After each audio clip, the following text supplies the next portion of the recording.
Olá, pessoal! Então, agora nós vamos à explicação, tá? do capítulo 2 de História, as mulheres conquistam seus direitos. Vamos lá. As crianças, depois de tomarem um lanche, foram conhecer o outro setor do jornal. No caminho, encontraram a jornalista Rafaela, que as levou até a sua sala. Emília notou que lá havia na parede outra capa histórica, então eles foram logo fazendo perguntas sobre a notícia que ela trazia. As mulheres sempre tiveram um papel muito importante na história do mundo e do Brasil. Mas por que não sabemos tantas coisas sobre elas?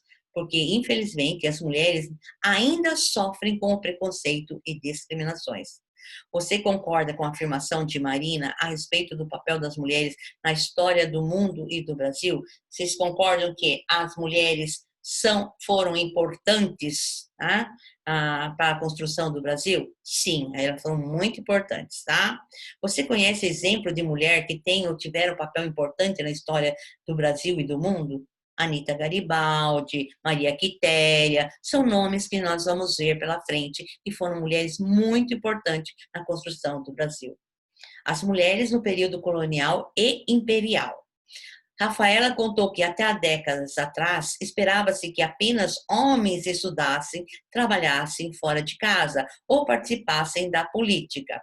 Essa forma de pensar era logo comum na sociedade do Brasil colonial, na qual o pai ou o homem mais velho era a autoridade máxima a ser obedecida. Lembra, pessoal, na história a gente já viu que antigamente só estudavam os meninos, as meninas não frequentavam escola, tá? Elas aprendiam a fazer as atividades domésticas de casa, a bordar, cozinhar, essas coisas, e não frequentavam a escola. Então já começava desde aí a diferença entre homem e mulher.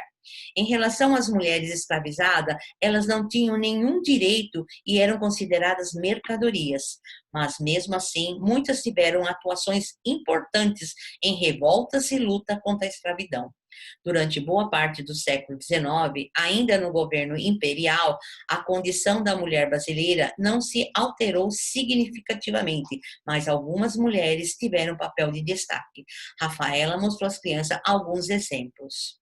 Nísia Floresta, ela nasceu em 1810, no Rio Grande do Norte. Ela foi educadora, escritora e poetisa. Escreveu diversos livros em defesa dos direitos das mulheres, dos índios e dos escravizados. Defensora do direito feminino à educação. Abriu uma escola só para meninas em 1838, o que revolucionou a época. Ana Justina Ferreira Neri, nascida em 1814 na Bahia, foi a primeira enfermeira brasileira. Na Guerra do Paraguai, ela se ofereceu como voluntária para cuidar dos feridos. Foi reconhecida por sua dedicação ao trabalho por todos os hospitais por onde passou. Maria Quitéria de Jesus, nascida na Bahia em 1792. Aos 10 anos de idade, ela assumiu o papel de comando de sua casa e da criação de seus irmãos. Na adolescência, alistou-se no exército como soldado, pois na época não se admitiam mulheres militares. Ao ser descoberta, ela acabou sendo apoiada para continuar na carreira militar, o que acabou abrindo oportunidades para outras. Ela era hábil com armas e chegou a comandar um batalhão apenas de mulheres. Depois de conhecer um pouco da história dessas mulheres, a que você atribui a coragem delas em enfrentar o modo de viver de uma sociedade em que a figura masculina podia fazer qualquer coisa e a feminina não? Em sua família, as mulheres e os homens recebem o mesmo tratamento? Ou seja, podem realizar as mesmas atividades ou tarefas? Comente com seus colegas. Então, na sua casa, tanto faz se o seu pai, sua mãe, seus irmãos fazem as mesmas tarefas ou tem alguma divisão? Tá? Eles podem realizar a mesma tarefa? A luta das mulheres brasileiras a partir do século XX. Rafaela mostrou às crianças uma manchete sobre Celina Guimarães Viana, a primeira mulher a votar em uma eleição no país. Essa capa mostra um dos primeiros direitos significativos que as mulheres conquistaram no século XX, o voto, e como isso foi possível. Em sua opinião, quais acontecimentos levaram as mulheres à conquista do direito do voto? Tá? Rafaela explicou às crianças que no século XX ocorreu uma grande mudança na sociedade. Mais mulheres passaram a ter acesso à educação e ao mercado de trabalho. Muitas ajudavam nas despesas da casa e até mantinham-se sozinhas. Isso provou uma mudança nos costumes da família. Ao participar mais ativamente do mercado de trabalho, as mulheres passaram a ter força política para exigir os seus direitos. A primeira eleitora brasileira a conseguir registro para votar foi a professora Celina Guimarães Viana, em 1928. Em 1932, graças à luta dos movimentos de mulheres, todas as brasileiras conseguiram o direito ao voto. Então, as mulheres começaram a votar a partir da Constituição de 1932. Nas décadas seguintes, sobretudo a partir da década de 1960, as mulheres continuaram a lutar por suas causas. Essa luta se intensificou após 1985, quando foi criado o Conselho Nacional dos Direitos da Mulher. Nesse mesmo ano, foi aberta em São Paulo a primeira delegacia de defesa da mulher, especializada no atendimento a mulheres vítimas de agressão e violência doméstica. A partir dos anos de 1990, a representatividade feminina na política aumentou e as mulheres já passaram a ocupar cargos importantes. Houve também o aumento de mulheres em cargos de liderança em empresas. A igualdade de direito entre homens e mulheres hoje em dia tem sido bastante discutida. Apesar de grandes conquistas, ainda não há igualdade. Na sua opinião, por que essa igualdade é importante e necessária? Porque a igualdade é essencial para uma sociedade avançar em todos os aspectos. Com todas essas conquistas, quer dizer que hoje a situação das mulheres está melhor que no passado? Sim e não. Mesmo com todas as conquistas, as mulheres ainda sofrem com preconceito e desrespeito, por isso elas continuam lutando. Rafaela explicou às crianças que, nos últimos anos, as mulheres brasileiras têm se manifestado contra a perda de direitos trabalhistas e contra a violência contra as mulheres. Porém, elas ainda enfrentam problemas bastante significativos em diferentes campos da vida social, econômica e política. Troque ideia com seus colegas para analisar quais são os problemas enfrentados atualmente pelas mulheres. Depois anote as possíveis soluções. Então, os problemas enfrentados com as mulheres atualmente são a desigualdade nos empregos, né? Desigualdade de salário, a desigualdade, os cargos de maior poder geralmente vão para os homens, tá?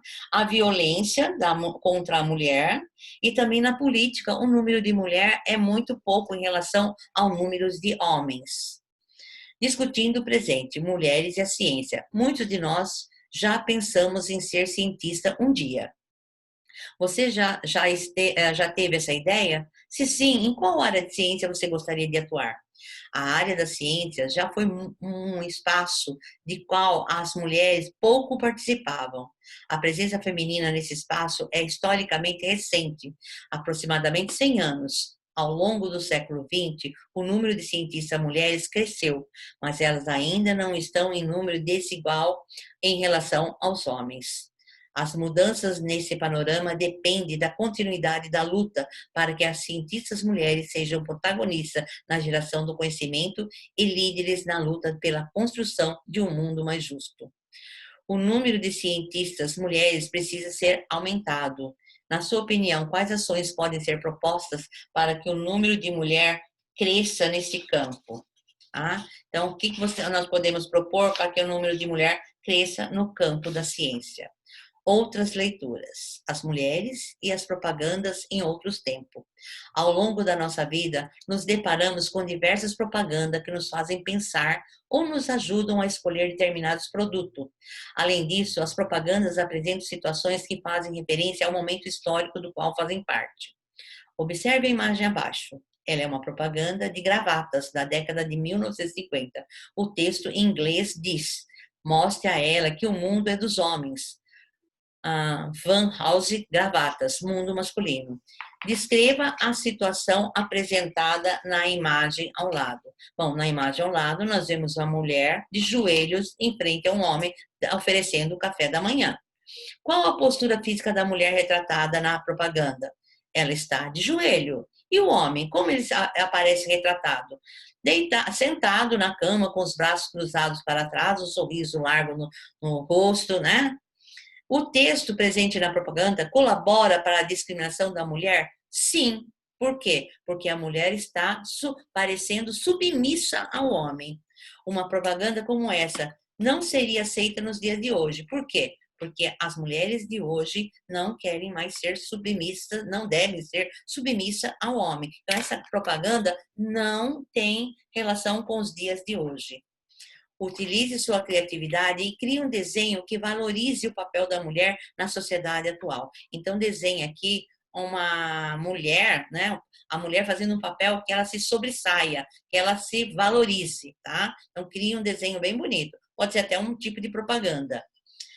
Hoje conheci muitas coisas sobre a luta dos brasileiros. É verdade, mas ainda precisamos lutar muito, muito por nossos direitos. Ao final da visita, Elias e seus colegas perceberam que tinham feito um verdadeiro passeio por uma importante parte da história do Brasil, a luta por direitos de certos grupos sociais, escravizados, indígenas e mulheres. As crianças voltaram para casa pensando no que poderiam fazer para serem exemplo de luta por seus direitos. Até a próxima aula, onde faremos o nosso exercitando. Ok, pessoal? Tchau.